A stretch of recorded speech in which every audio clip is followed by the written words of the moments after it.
Welcome everyone to the February briefing session. It being 6:02, I'll declare this meeting open. As you may know, the briefing sessions occur a week in advance of the council meeting. This briefing session is not a decision-making forum, but rather an opportunity for councillors to ask questions and seek clarification on items listed in the agenda. Kaya Marman, Kaya Yoga, Kaya Bridie, Yana Nook, Nalak Kadij Winji Alak Nini, Nalak Kadij Nija Bujabal, Wajak Nunga Bujalalak Nini, Kura, Nijie Burawan. On behalf of the town of Bassendean, I would like to acknowledge the traditional owners of this land on which we meet, the Wajak people of the Noongar Nation. May their campfires burn forever. I'd also like to remind people that our meetings are recorded, live streamed and uploaded to the town's website.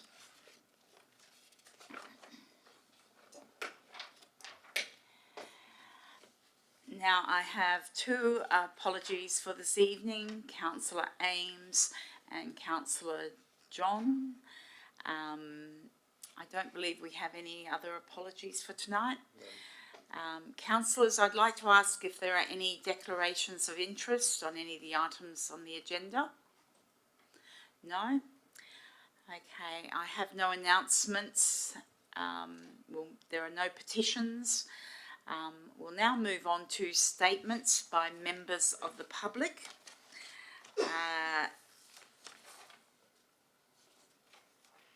Now I've got some statements that have been sent in. I'll just read out who they're from and the item number and just give a very brief summary of the statement. The statements that have been sent in by email will appear in full in the minutes of the meeting. So the first one is from Katharina Wolf of Nurstead Avenue. It's regarding 9.6. She's in support of the preservation order for the tree at Nurstead Avenue. And in fact, Katharina was the nominator for that one. The second one is also from Katharina Wolf in respect to item 9.2, and she's indicating support of aspects of the council plan, in particular the categorisation of Nurstead Avenue as a potential historical area. And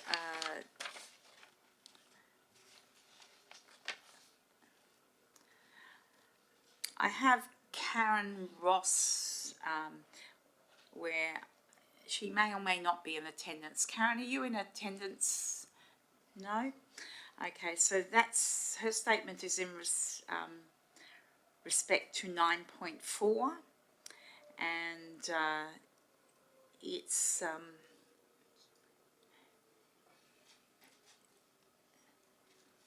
in respect to Whitfield Street and Old Perth Road and the parking restrictions and signs. In support of the officer's recommendation. We have another one from Katharina Wolf, 9.9. That's a question. It's a question, it is. Yes, okay, so we won't go on to questions yet. Emma Darby, I have Emma Darby as attending the meeting tonight, but I don't believe Emma is here. So Emma's statement was in regards to 9.2 with the council plan, also in respect to historic Nurstead Avenue estate, the creation of a historic Nurstead Avenue estate area. As I said, these statements will be provided in full in the agenda. Now, my understanding is that yes, I've got so Ross McDonald, attending in person, has not provided further information. Ross McDonald, okay. So Ross, would you like to come to the microphone and provide your statement? If you come to this seat here. Yes.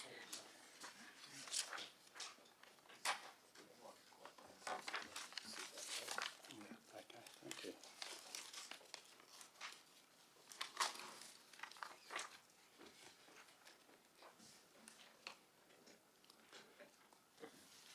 Thank you.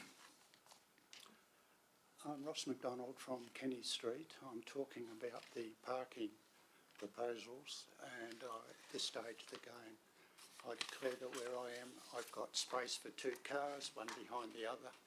So although I've made proposals, I don't need the proposals, although visitors may well need them. Ross, could I ask you just to move a little bit closer to the microphone? Thank you very much. This is easy. Oops. Thank Okay. you. All right. In making my submission, I start off with who I am. I'm a resident of Kenny Street, and my working experience is relevant experience, which I feel is relevant to the proposals we've got for parking. Basically, I was in an organisation that created legislation in working parties where we had policies. We instructed Parliamentary Council on what we wanted, and then we went and negotiated with people, and our whole thing we're looking at firstly having a very efficient system out of land administration, and secondly no consequential or unfortunate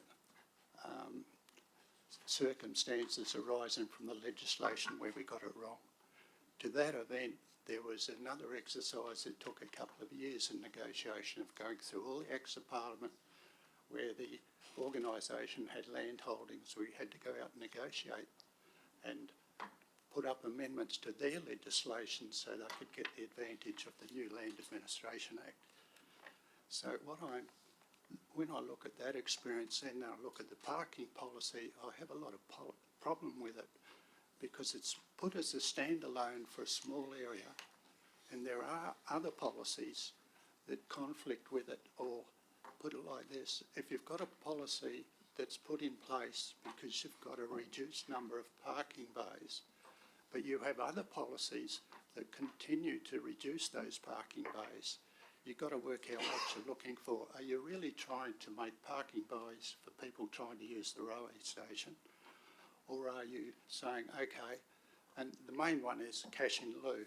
If you've got plans in the planning process for lots of units down this area, and you sell the car park down here for a multi-storey unit, you've reduced the car bays. So then you'll have to screw even tighter your regulations on parking. And there are other policies that do the same thing.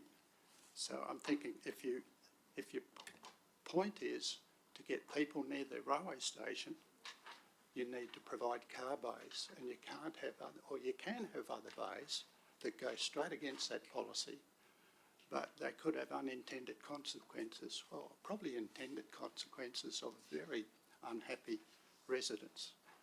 So I'm suggesting in the position I've made in the paper that the council send the policy back for looking at what the conflicting policies are and running through and say, look, are we going to play with the car bays, or are we going to play with the cash in lieu policy? And there are other policies too that have the same effect. So it depends on what you're looking for. I was surprised when I got the file for the original paper that it seemed to be a finance file, not a planning file.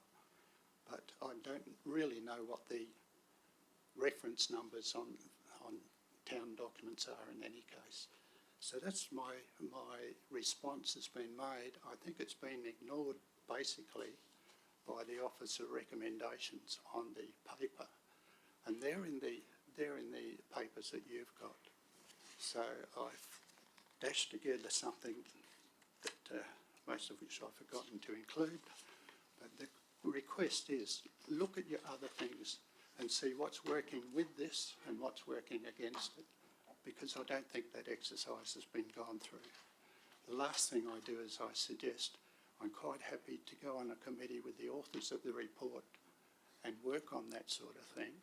And I can do that in a collaborative manner because, like I said, I spent 2 years with a briefcase negotiating with different government departments to take or not take the Land Administration Act amendments. And it was an interesting job, but it takes time. But I think this process should only take a couple of months. So, thank you, Mr. McDonald. Could I ask if you have a copy of your statement that could be emailed or provided to the staff for the minutes of the meeting as well? Well, one of my problems is that all of this is in a big rush, because you don't get a lot of notice to do these things. So anyway, I've knocked something up with two-finger typing, lots of mistakes. I've got a document here with lots of mistakes, which I've tried to glance at now and again. So I can polish it up, but it won't reflect what I've said today, because I've skipped things. I'm sure your document has less mistakes than what mine do sometimes, so I'm sure it'll be fine. I've got quite a few. But anyway, look, I'm quite happy to do that. I'll just grab most of the mistakes off the bottom and send it through. Okay, that would be excellent. Thank you very much, sir. Okay. Now, I'd just like to ask Mr. Wellstead, was yours a deputation or a statement? Originally, there was going to be a deputation after some advice and talking to some people. Also the fact is that I would have really needed the PowerPoint. So what I've done is decided to just, I'll send it through, you can look at it. Okay. I guess next week you make a decision and then we see where we go from there. Okay. So I'm here just As an observer. Thank you very much, Mr. Wellstead. Okay, ladies and gentlemen, I don't believe there are any other statements from members in the gallery. If not, I'll move on to public question time. So with public questions, I have one from Katarina Wolf, who's also not in attendance. This is regarding 9.9. I note the focus in clause 60A on residential areas with a density code of R30 or below. Given the current political landscape, pressure to provide more housing and housing options, and imminent zoning changes under LPS 11, I am seeking clarification from the town regarding intended safeguards to be put in place for areas zoned above R30. I recognise the associated limitations when considering major building projects, but would like to emphasise that people living in apartments or small units with limited to increasingly no access to gardens or public green space are arguably in even greater need for us to preserve valuable tree cover. Environmental sustainability considerations, priority area 2, should not be limited to residents in low density areas. Most who have access to their own green spaces over their own tree canopy. My question to the town's councillors or town staff is, what safeguards are you going to put in place to ensure that residents in areas zoned R40 plus have access to public open space and are considered as part of climate change mitigating measures, including tree canopy considerations? We'll take that question on notice and a response will be provided to Katarina Wolf. There is another question from Mr. Yates, however it has no relevance to an agenda item, so I believe that question should be deferred until the OCM when we can take questions on items that are not on the agenda. So, ladies and gentlemen in the audience, are there any other members of the public who'd like to ask a question? In which case, I'd ask you to raise your hand, come to the microphone, state your name and address and ask your question. No questions? Okay, ladies and gentlemen, we will move on to deputations. So I have a deputation to be presented by Mr. Peter Robinson. So if you'd like to come to the microphone, state your name and address, or your address, sorry, I've already given your name. Thank you, Mayor Hamilton and Council, for allowing me to present my deputation. I'm not quite sure what the difference between a deputation and a statement is, but I'll just head on anyway. You have more time. Oh, do you? Oh, great. So my name is Peter Robinson and I live at 3 Ashfield Parade. And I'd like to speak to two items tonight, and that's 9.5 and 9.7. So let's look at 9.5. You'll note that my name is listed as the nominator. Yes, that's me. I've read the arborists and officers' reports. According to current council policy, officers have had little choice but to recommend as we read. I'm not happy with that outcome, and I wonder if that is what you as councillors want. I know that there's a significant part of our community that's not happy either. I guess the reason the officers recommended as they have is because they have followed the current policy. I'm not sure how many trees are being considered under this policy, but it is a good example that it does not work to protect trees.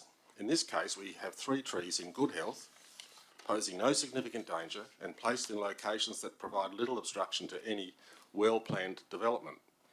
Trees T2 and T3 are in the far northwest corner of the lot, and T1 is near a fence, meaning that it is very close, very much to one side of the lot. And add to that, council has paid for a report on 3 trees that no one yet has even considered removing. As far as I know, the lot hasn't been sold. Policies are there to guide officers, which has happened here, and also for councillors to make, to remake, and sometimes where necessary to override. I therefore respectfully suggest that council override the current policy and move an alternative motion that seeks to place trees T1, T2 and T3 on the significant tree register for the following reasons. A, they're in good health. B, they pose little danger. And C, are considered to present little obstruction to any future development. So I'll go on to 9.7. We have before us policy LPP 13. Part of this policy provides for inclusions into a significant tree register, and those inclusions would then protect trees. Look, I'm perplexed by this whole trees protection business. It seems to me that the focus is back to front. Currently, the significance of a tree must be proven to warrant its protection, when really it is the destruction of a tree that should be justified. Protection of a tree should be a given. Any removal of vegetation, trees, etc. ought to be part of a development application. The burden of proof ought to be upon the person wanting to development, or the person who is seeking to make a change, rather than someone like me or a council engaged expert. This needs to be put right. Look, I'll use item 9.5 to illustrate my point. Here is a lot that at some stage in the future may come onto the market. When? We do not know. It is a likely prospect for subdivision, being, as the report details, pretty large. A subdivider may or may not seek to remove one or all of these trees. No one even knows. The way the current policy is worded, people like me are encouraged to lodge a tree protection nomination for that lot. Once the nomination is lodged, the officers have to spend a lot of time mucking around with this to try and work out what to do and developing a response as we have seen. And they have also engaged, at some expense, a contractor to provide professional advice. Still, no one has yet indicated that they want to destroy anything. This is also applied to the tree in item 9.6, which means 2 reports, duly paid for by council. Now let's come to a change of ownership and a prospective subdivision. It's possible that a planner or an architect may see value in these retaining trees, particularly T2 and T3, because of their smaller size, they fit nicely into a garden, and beautiful trunks. T1, a scraggly old Tassie blue, I don't really like Tassie blues anyway, may be less attractive but could still be part of any development because it's situated near the midway point of the block and it's to the side, which may accompany vehicular access and provide a bit of shade or something like that. So no need for any reports or expenditure by council or the developer because they're going to keep the trees. It's a win-win. On the other hand, a development may want to use all of the lot and sees the removal of the trees as imperative. Then whose responsibility is it then for the removal and to prove the case for their removal? The developers, of course. The developer presumably seeks to gain from the project, and obtaining a permit for removal is just a cost along the way to accruing a profit. From council's point of view, the retention and protection of trees should be, as I've already suggested, a given. Trees, whether they be small, medium or large, should all be protected until a case for their removal is proven.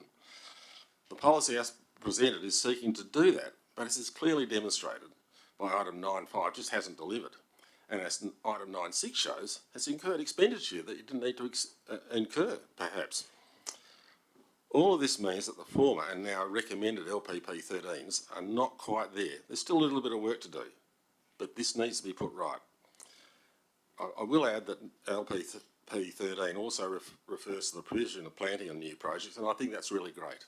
So I respectfully suggest that Council defer the consideration of this item and that the policy is reworked to shift the responsibility for the proof of the necessity for the removal of any tree to the developer. Thank you for allowing me this time. Thank you, Mr. Robinson. Councillors can ask questions, Mr. Robinson, if you'd like to return to your seat. So, councillors, do you have any questions on regards to these two items? Could I ask a question myself, Madam Mayor? I'll allow that, yes. I would have thought that somewhere in the Council's policies there is protection for trees and vegetation anyway. I mean, if you're a farmer, I would have to apply to remove a tree. If I'm a miner, I have to apply to remove a tree. If I'm on main roads, I've got to apply to remove trees on the side. But I would have thought that somewhere in your documentation there should be something that says you can't touch a tree without approval. So, and I haven't looked deeply into your system. So. There has been very much discussion about this topic over some years, particularly during the process of developing our LPS 11. And I know we have a former councillor in the room who also moved motions. Councillors are somewhat beholding to the state government to come to the party in respect to some amendments. But I will pass to Mr. Gibson if you'd like to perhaps provide any insights into this. Through Madam Mayor, the protection exists via the scheme where a TPO is made. That is the mechanism for protecting trees on private land at the moment. We've obviously got 2 items on this current agenda that deals with that very issue. And until something changes in the planning framework, that is the protection that applies. Councillors, further questions? Okay, thank you, Mr. Robinson. Thanks, sweet. Okay, ladies and gentlemen, we'll move on to the reports. 9.1, application for development approval, single house, 1B, Water Road East, Bassendean. So the report is fairly self-explanatory. There were a number of questions that both myself, I think mainly myself, sent through today, which were answered by Mr. Gibson, and unfortunately that email seems to have disappeared off my emails, but move on. So, Mr. Gibson, would you like to provide any additional information? Through Madam Mayor, the proposal is relatively benign insofar as it only requires a design principle assessment for 2 minor setback elements. The issue that's prompted the community feedback by and large, and ultimately the referral to Council this month, is the proposed occupancy model, which is a bit unusual. And as set out on page 10 of the report, the model is essentially a formalised and structured co-living arrangement where occupants do not comprise a single family. That said, whilst somewhat unusual, the proposal is still classified as a single house and has been assessed accordingly. Thank you. Councillors, questions? Councillor Burke? Yeah, thank you. Through Madam Mayor, had a question in regards to, is it possible to understand or to have any insight into the developer and the type of resident being targeted in the structured co-living arrangement? Through Madam Mayor, we don't have any particular insight into the residents being targeted, but obviously it'd be individuals and couples potentially that would be interested in living in what is a reasonably atypical environment, but beyond that the town really has no involvement. The town's main concern would be the number of people occupying the building to make sure it actually meets the definition of a single house.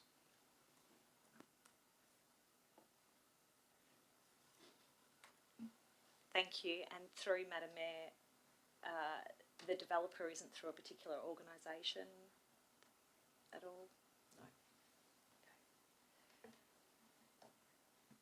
No. Through Madam Mayor, the applicant is a company, but not a social housing provider per se.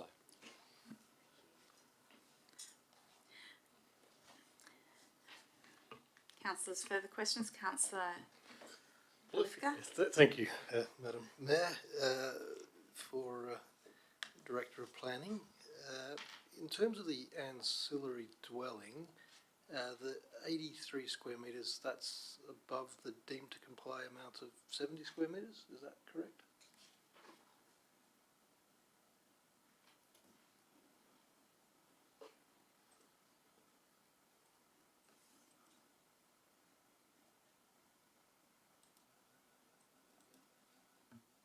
Through you, Madam Mayor, to check that and get back to councillors.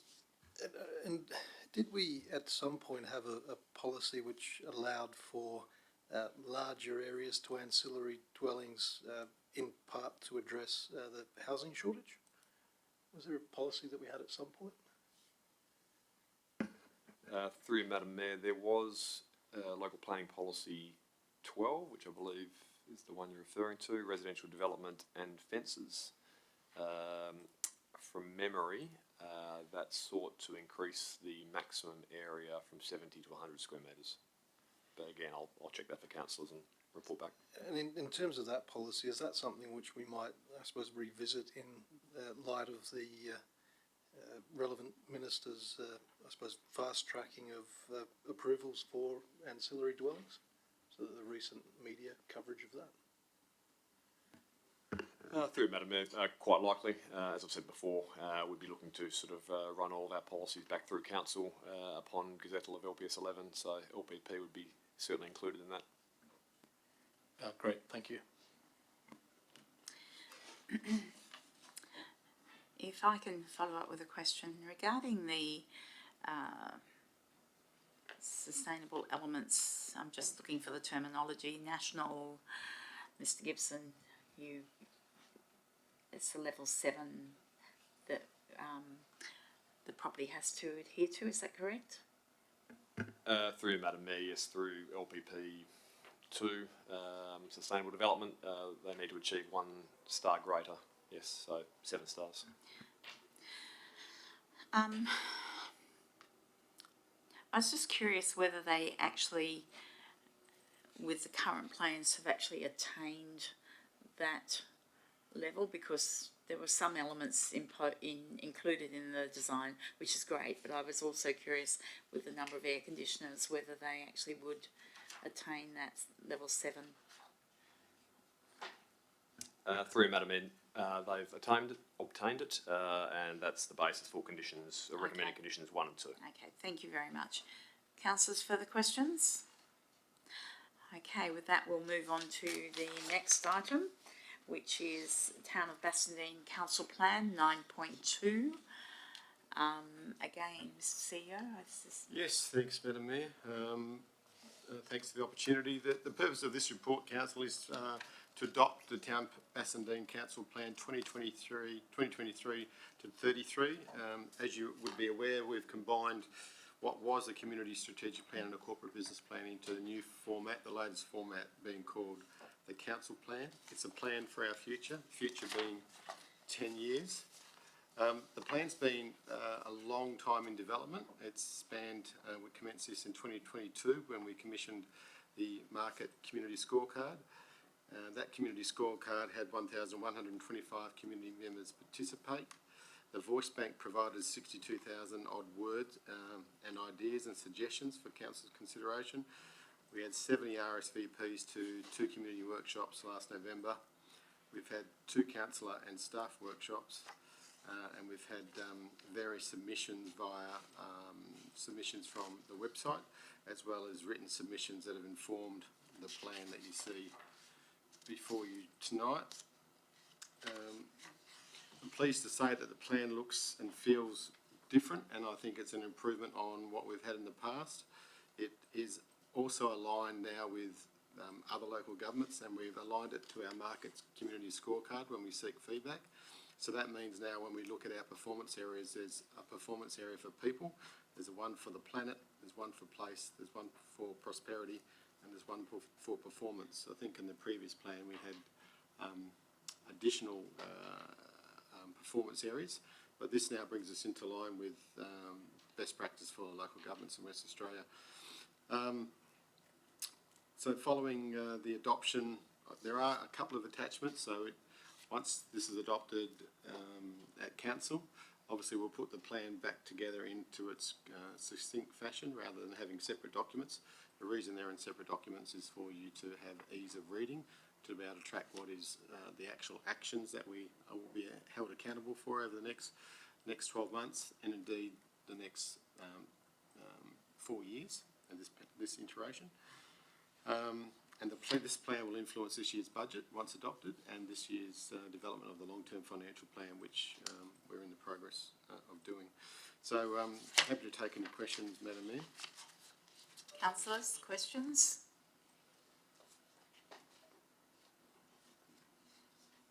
No? Okay, so we will move on to item 9.3, fleet disposal of surplus vehicles through auction. A very straightforward report. I'm not sure if the officers even want to comment on this one. No. Councillors, do you have questions on this particular item? Okay, so we'll move on to the next one, 7.4, Town Centre Area 2 Parking Review. So we will ask the officer to provide any additional information on that one. Through you, Madam Mayor, the purpose of this report is for Council to consider the parking restrictions within the Bassendean Town Centre and surrounds, which for parking area purposes is referred to as Parking Area 2. Late last year, the town undertook public consultation on various proposed changes, as was endorsed by Council, and this report is presented to enable Council to consider the responses and ultimately determine what, if any, changes are made to parking in and around the town centre. Staff recommend that changes be made as per the previous proposal, with a number of additional minor changes as set out in the officer report. Councillors, questions?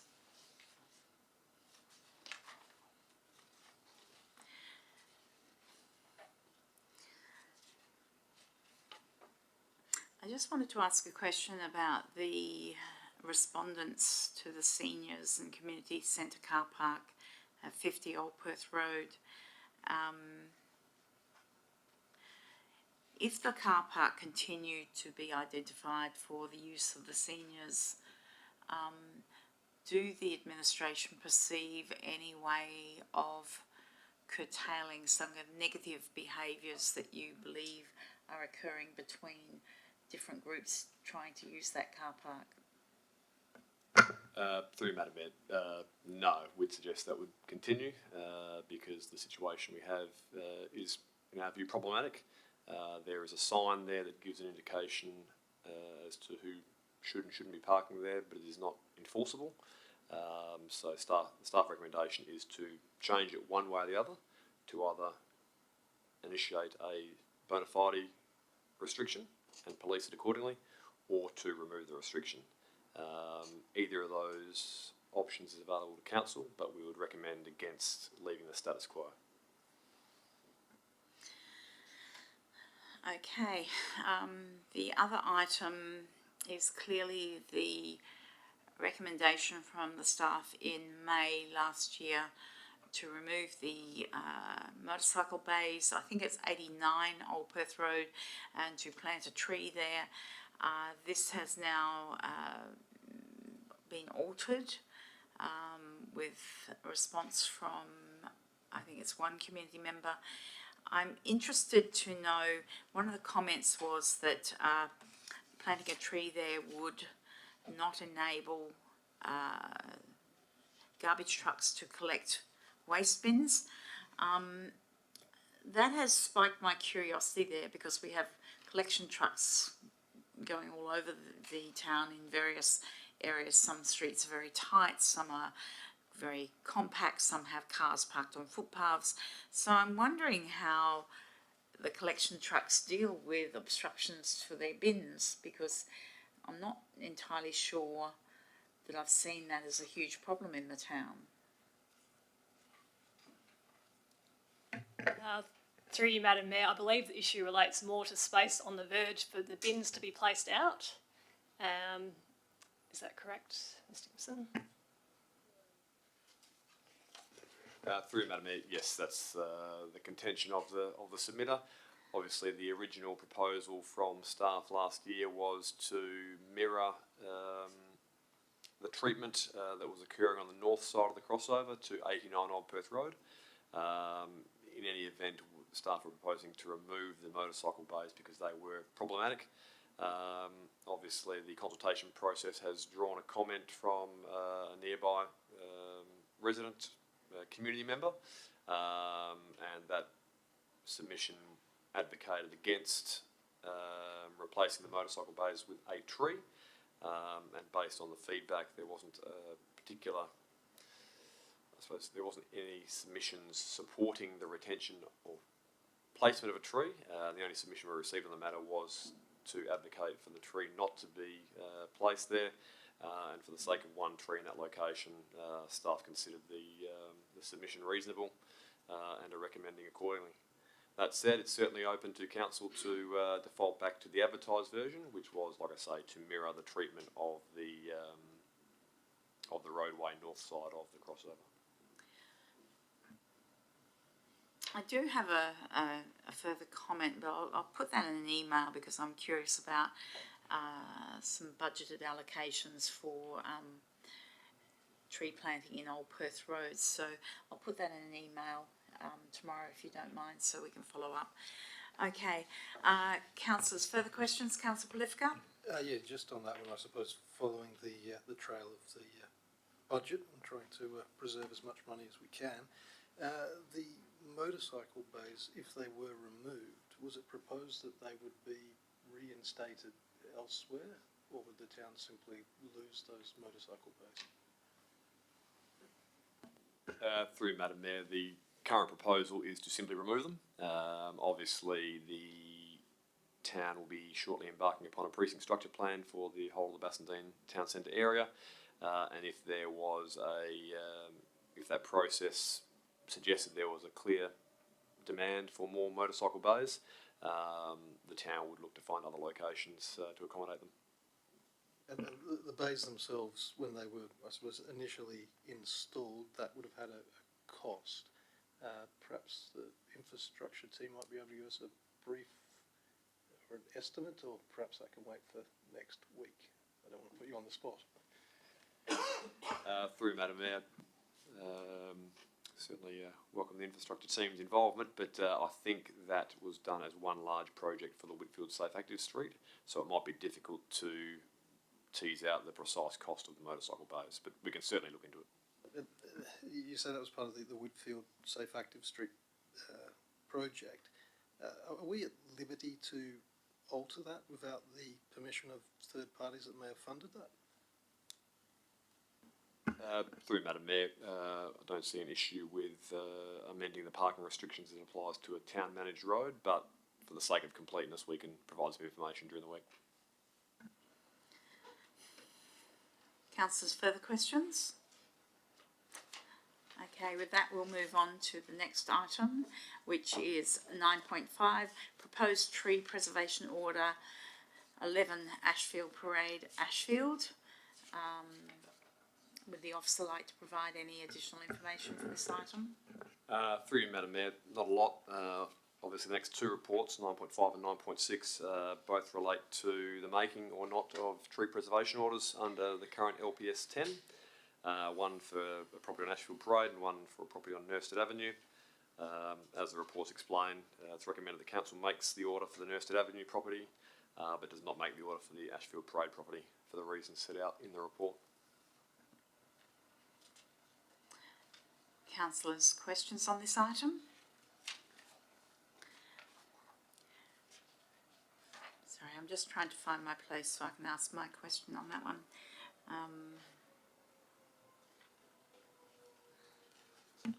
I could ask a question in the interim. You certainly may. Sorry, I wasn't paying attention. Perhaps red river gum. Familiar with that?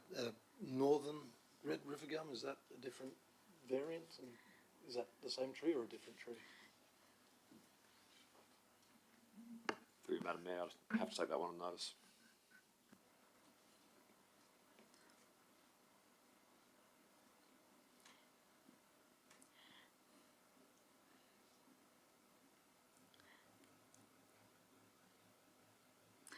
Sorry, councillors. I should not send so many separate emails.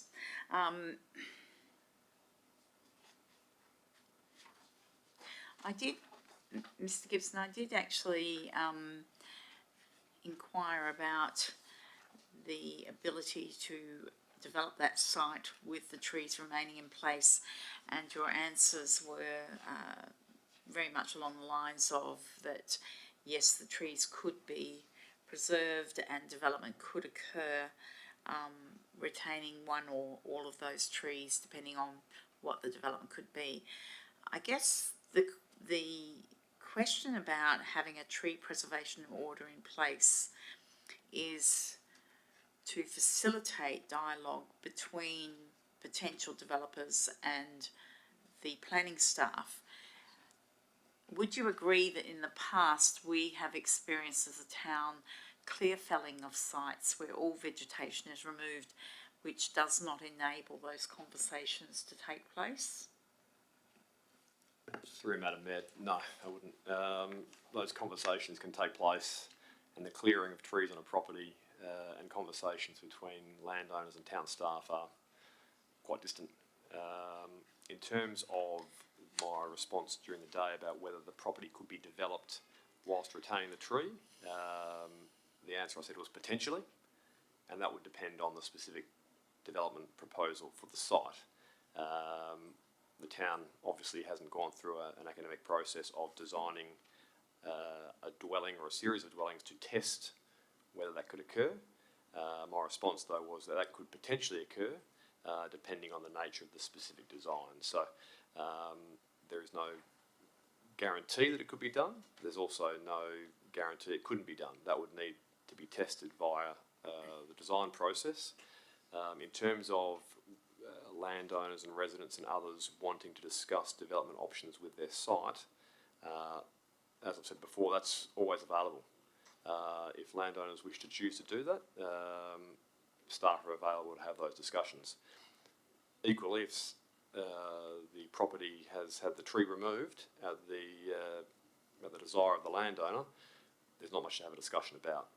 But certainly the ability for people to discuss their development intentions and aspirations with the town has always existed. Thank you, Mr. Gibson. Councillors, further questions? Councillor Blifka? In terms of the location of these trees, obviously trees 2 and 3 appear to be in what would be a side setback, possibly tree 1 as well. Could we have some commentary around where they're located in terms of the permissible building envelope?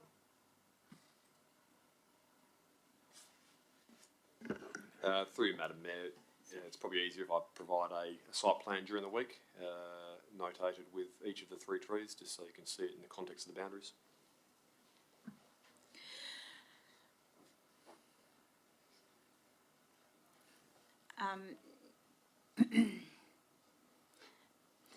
Mr. Gibson, just seeking some clarity here, because in the report on page 34 of the agenda, it indicated in preparing the next budget, the town will consider the introduction of nomination fees to assist in generating appropriate cost recovery of TPO nominations. Could I ask, okay, because my understanding is that there has been discussion in the past about the cost associated with auditing the entire town and looking at putting tree protections on all significant trees across the entire town. Now, at the time I was told, and other councillors were told, this is the previous council as well, that would be very cost prohibitive. So I'm seeking to understand what those costs might be if council was of a mind in the future to look at doing this on I'd be interested in knowing what the costs are. I know that there is a notice of motion, a resolution of council relating to the town centre, and I also know that there is an urban monitoring being done by CSIRO, which might prove helpful as well. Given the amount of things happening in this space, I guess council would like to know what opportunities might be available to us and those relative costs. And I'm not sure if you can give that to us tonight, but this is something that I would like to investigate going forward. Would that be possible, Ms Davey? Thank you, Madam Mayor. There is the resolution of council to provide, to request a quote for a tree audit of the Bassendean Town Centre, and for that information to be provided as part of the 24-25 budget development. Yep. So we've received quotes and we're currently compiling that information. It's difficult to estimate the time involved. That's the main problem with providing a full cost estimate. But we will be providing information probably in early to mid-March for next year's budget. Okay, I think this is a discussion to be had, continuing discussions. So, but I will not do that here in this forum. Councillors, are there any further questions before we? Councillor Wilding. Thank you, Madam Mayor. Forgive me if I've missed this in the report. So the assessment against the current policy doesn't have a recommendation to support it. Have we assessed the tree against the proposed policy? Through Madam Mayor, the head of power for the tree preservation orders comes from the scheme under LPS 10, and it's LPS 10 that sets out the headings of aesthetic quality, historical association, rarity, and any other characteristics.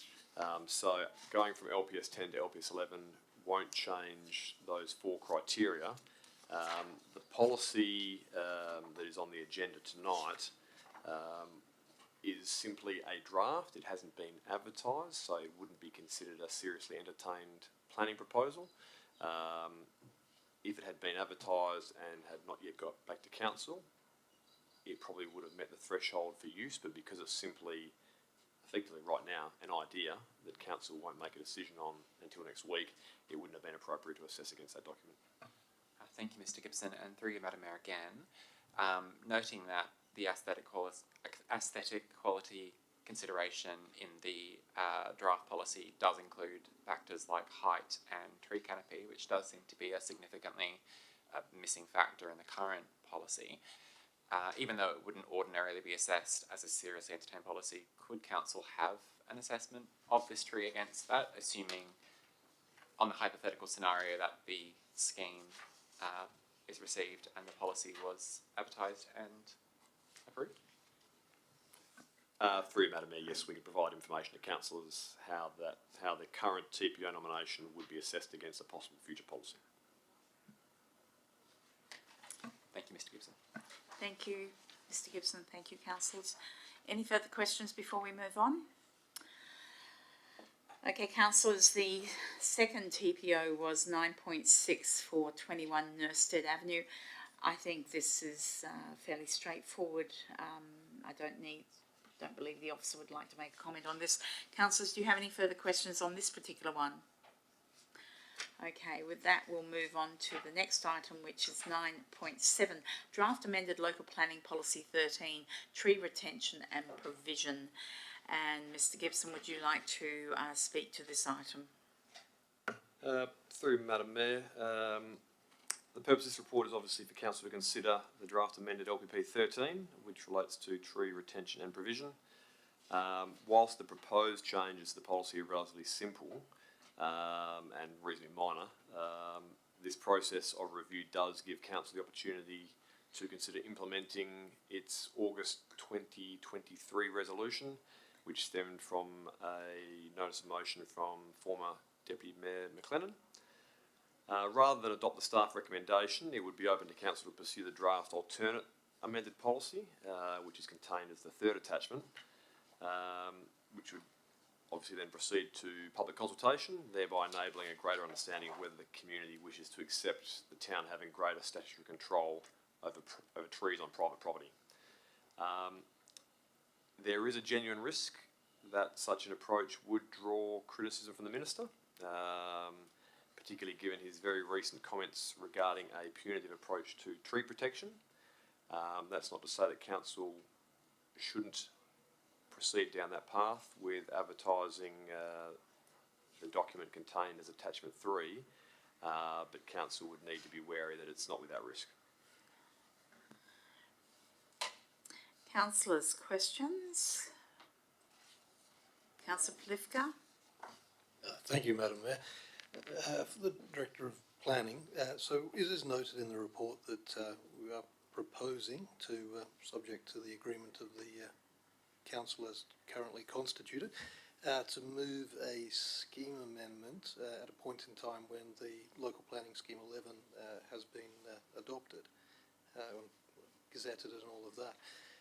In terms of that process, would it be better for us to use the scheme amendment process and see if that's something which the Minister had an appetite for in Bassendean, as opposed to other places where he's indicated a different position? Would that be the best approach, to go through the scheme amendment route as opposed to, I suppose, advertising this policy prior to having seen what the Minister and the WAPC have to say about it in this location? Through you, Madam Mayor, I'd suggest not. I think we've got a reasonably clear read from the Minister about his view on these sorts of amendments and these sorts of provisions relating to trees. So I think, to be quite honest, that would be a futile exercise. And I think if council wishes to advance this, it would be most appropriately and most efficiently done via the policy in front of council tonight. That's item 2 or the alternate policy? Through you, Madam Mayor, the alternate as attachment 3. For the purpose of putting out to advertising to gauge the community's view of that? Through you, Madam Mayor, precisely. Council's job next week is not to adopt any policy, it's simply to provisionally adopt it for the purpose of public consultation, and council will get another look at it later in the year, but we'll get to look at it in the context of having what I imagine will be relatively meaningful feedback from the community, one way or the other. So I would suggest if council wants to action the August 2023 resolution in intent, albeit not in precise function, it would be best done via a local planning policy as opposed to a scheme amendment. And staff are satisfied that that may well be a legitimate path forwards based on the legal advice obtained from Wowga. And just as a final question, as a result of that consultation, if the community support was sufficiently strong, and there could be an argument mounted that the eastern suburbs are more prone to heat stress, as we've seen from the heat waves of late, where there's been quite pronounced differences in temperature between the eastern suburbs and more coastal suburbs. Could that potentially be used as factors in support of a scheme amendment at a later stage?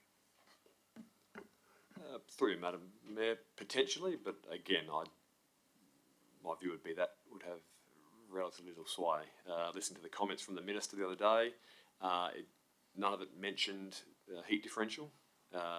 What was mentioned was his objection to a punitive approach regarding tree protection. So whether one agrees with that or not, his comments were quite clear, and for that reason I don't think any amendment would end well. Sorry, no, I won't ask you a question about whether that's punitive or not. Other councillors, otherwise I'll have a follow-up question. Given that the resolution presented, which is outlined in the report, is requesting a scheme amendment immediately after the LPS 11 is gazetted, it would be my assumption that council would have to rescind a previous resolution of council if we were not going to proceed with a scheme amendment. Would that be correct? Through you, Madam Mayor, yes, that would typically be the case. Okay. So, in a timeline of suppose if the draft policy is approved for advertising, how long would it go out for advertising again? Just refresh my memory. Through you, Madam Mayor, typically it'd go out for 21 days. Okay.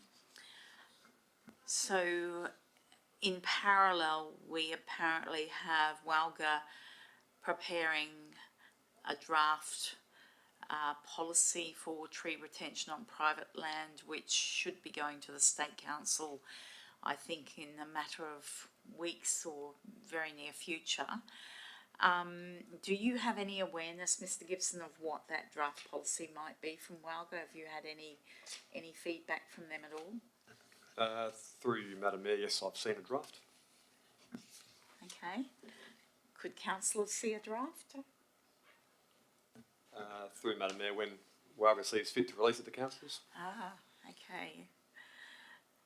That's interesting. Okay, so would my assumption that this is only a matter of weeks away be correct? Through you, Madam Mayor, I'm not sure. Okay. Councillors, further questions? Okay, with that we'll move on to the next item, which is draft amended local planning policy 8, car parking and end of trip facilities. Mr. Gibson, you're very popular tonight. Would you like to speak to this one? I respectfully disagree, Madam Mayor, but I'll have a go anyway. The purpose of this report is for Council to consider amending local planning policy 8, which relates to car parking and end of trip facilities. This draft amended policy was guided by the state government's draft interim guidance document for non-residential land uses. The main change, as you can see, relates to the Bassendean town centre, where it is proposed to reduce the car parking requirements to 1 bay per 100 square metres, irrespective of the use. And that should, if supported by council and ultimately adopted post-advertising, hopefully encourage more development and activation in the town centre, which I believe meets one of the community's main aspirations for the district, but it'll also make assessing proposals far easier and will allow staff to effectively cut red tape and move through the process a bit swifter. Obviously, as the report sets out, it's not an exact science, and if council makes the car parking standards too lenient, there might be issues with availability of parking. That's largely mitigated by the fact we've got over 558 bays in the town centre already. Equally, if council's parking standards are too onerous and too strict, it would potentially serve to deter development with landowners and developers, tenants, commercial operators seeking to operate in other locations where the parking standards were more agreeable. So there's no right or wrong in terms of council's decision making on this. It's about effectively choosing a path and regulating parking appropriately so that there is enough bays without being excessive bays and without deterring development in our town centre. Thank you, Mr. Gibson. Councillors, Councillor Plifka and then Councillor Carter. Noting that the current availability is 500 bays, LPS 11, I think we can assume, is going to go through and see quite a large increase in the potential for density along Old Perth Road. If, say, even half of that potential were realised, would 500 bays under the policy as proposed be sufficient, or would we be proposing maybe more of a tapered approach where we're more lenient in the early years to spur development, and over time that would be tightened up? Through you, Madam Mayor. Good question. I suppose the 558 bays is the number of current public car parking bays. That is in addition to the bays on private land. We've also got a situation where we have development, hopefully, occurring as a result of LPS 11. Some of that development will need to provide car parking bays on its site as well. So I think it would be reasonable to suggest that there would need to be a lot of development to eat into all the available bays over time. And given that we're on the cusp of starting a precinct structure plan process, over the next 2 years we'll learn more and more about parking in the town centre, about what we need and how we get there. So this is intended to be potentially an interim step for the next 2 years to get us through the precinct structure plan stage, and then we can reassess based on what we've learned through the PSP process. And it may well be that what's in the policy prevails and continues on, or the PSP may prompt some changes to the way we do parking in the town centre. Councillor Carter? Oh, thank you, through you, Madam Mayor. Can I ask, does the 558 car bays include those currently used on Wilson Street, the Wilson Street car park? Through you, Madam Mayor, I would have to check. I'd suggest not, given Council has made a resolution in September 2022 to divest, but I'll double check for you.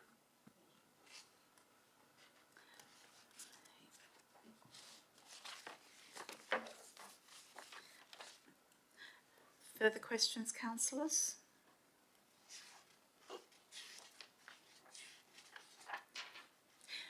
Just a quick question before we leave this item, Mr. Gibson. Noting the document that's referenced underpinning this draft policy, I note that the ratio selected is the lowest ratio suggested in a draft document, state document, which is, it looks like it's out for public consultation or consultation with stakeholders. Is it open to council to alter that ratio, given there are other ratios shown in that document? Through Madam Mayor, yes, certainly. It's obviously council's policy to set. We've been guided by this document. It actually went out for public consultation February last year. Yeah. So the consultation has occurred, and I believe they're still working through that, as well as a myriad of other planning documents. So it still exists in sort of draft form, but certainly it's open to council to depart from the staff recommendation and apply different rates for parking if it so chooses. Thank you, Mr. Gibson. Okay, councillors, if there's no further questions, we will move on to 9.9, Draft Public Open Space Strategy. And apologies, Mr. Gibson, I did have a couple of questions on this, but I left them at the kitchen bench. So, councillors, I'll ask Mr. Gibson if he wants to provide any overview on this. Through you, Madam Mayor, just briefly, it's obviously the POS strategy, which is an important strategic document in our suite of documents, and is actually a requirement of our adopted local planning strategy. The document contains a review of the district's current areas of open space and makes recommendations intended to improve the provision and functionality of those spaces. The draft document was provided to councillors in the 15th of October bulletin, with no comments being received, and it should be noted the recommendation is only for council to adopt the strategy for advertising purposes, which, if council does that, would prompt a very thorough and comprehensive consultation process and a report being brought back to council later this year. Thank you, Mr. Gibson. Advertising for that would also be 3 weeks or more than that? Through Madam Mayor, there's no statutory requirement, but I'd suggest it would be probably at least 42 days. Okay. Just given the breadth of the document and the material within, and I think there might be value in doing, whether it's sort of appearing down at the shops or doing some public appearances, there might be value in doing something similar to what we did with the master plan, the strategy and the scheme. So rather than just put it on the website, we'd probably get out there and try to talk to people and elicit some feedback that way, but I'd suggest at least 6 or 7 weeks. Thank you, Mr. Gibson. Councillors, questions on this item? Councillor Plivka. Yes, thank you, Madam Mayor. Just turning to page 50, so there's the table, because I understand the strategy to essentially outline all the things that we're going to do, and so you've got actions 1 through 12. where you've got actions 1 through 5, and the time frame is specified as ongoing, I was just wondering what ongoing meant, given that for other items, say for example item 8, the dog areas, it says the time frame is short, so just wanted to get a feel for what ongoing meant in that context. Through you, Madam Mayor, that's generally, I suppose, implying that we're already doing it in some respects and that we will keep on doing it, whereas the other tasks being 6 to 12 are more a point in time. For example, reviewing the dog areas, that would be a finite project that would ultimately culminate in a report coming to council for adoption, and that would be the completion of that task. Whereas applying appropriate standards for subdivision and development is effectively business as usual, and we would keep on doing it. And so for some of those, there wouldn't be a separate document that's created, it's just a statement of how we'll deal with matters? Through Madam Mayor, that's correct, with the exception of action number 1, where we've sort of foreshadowed that the position could be formalised via an LPP. It's not saying it necessarily will, but we've put that in there as the option. That LPP, if we go down that path, would be a finite body of work that would culminate in an adoption or otherwise by council. But the actual pursuing of cash in lieu via subdivision is again business as usual, an ongoing task. And such an LPP comes at a cost, or is that something that would be internally, or would we have to outsource that to somebody? Through you, Madam Mayor, I'd suggest that could be done in-house. Councillors, further questions? Mr Gibson, rather than take up time, I'll flick those 2 questions to you in the email. Thank you. Councillors, we'll move on to 9.10, corporate business plan reporting. Yes, our CEO. Thanks, Madam Mayor and councillors. The purpose of this report is for council to receive the corporate business plan half-yearly report ending in the 31st of December. This is our current council plan. As of next week, we hope that the new council plan is adopted. So this is a reporting against the 6 months from July last year to December 31st last year. As detailed in the attachment, there were 59 actions that were still relevant. 27 of those have been completed, 14 are marked as on track, 7 are off track, 3 have not started, and 8 are under monitor and review. As I said, this will be the last time that we report against what was our previous corporate business plan. Once we adopt the new plan this month, I'm hoping we'll start reporting then against the new plan actions and objectives. If council have any particular issues or questions around any specific one of those 59 actions, I would probably say that officers may, in attendance tonight, be able to answer that. Otherwise, we'd probably prefer those to be on notice. Thank you. Councillors, any questions on this particular item? Okay, as the CEO has indicated, if you do have questions, could you provide them by email as soon as possible? Okay, councillors, we'll move on to item 9.11, accounts paid. So councillors, any questions on this item? Okay, we'll move to the next item, which is 10.12, mid-year budget review, 23-24. Mr White. Thank you, Madam Mayor, and through you. So the purpose of this report is obviously to present the statutory budget review, the review of our annual budget for 23-24 to Council for adoption. There's a few attachments. The statement of comprehensive income just shows variances against each line item where the variances are of significance, and the statement of financial activity sort of shows the bottom line, which is a very small adjustment to the net surplus. We've also attached a cash-backed reserves table and some spreadsheets in terms of capital and operating projects. The main adjustment to reserves is to facilitate the completion of the Ashfield lighting project, as Council adopted in recently.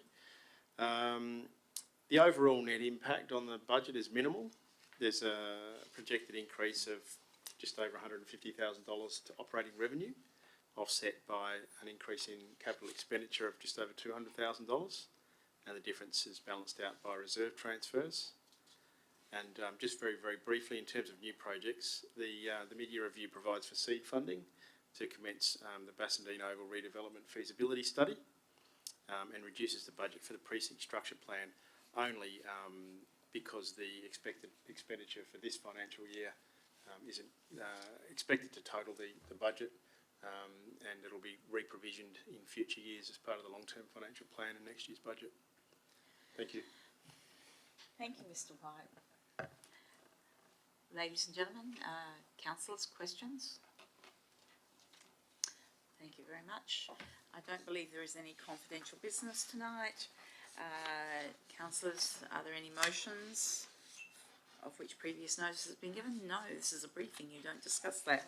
Okay, councillors, I declare this meeting closed at, can't see the clock. 7:12. 7:12, thank you very much.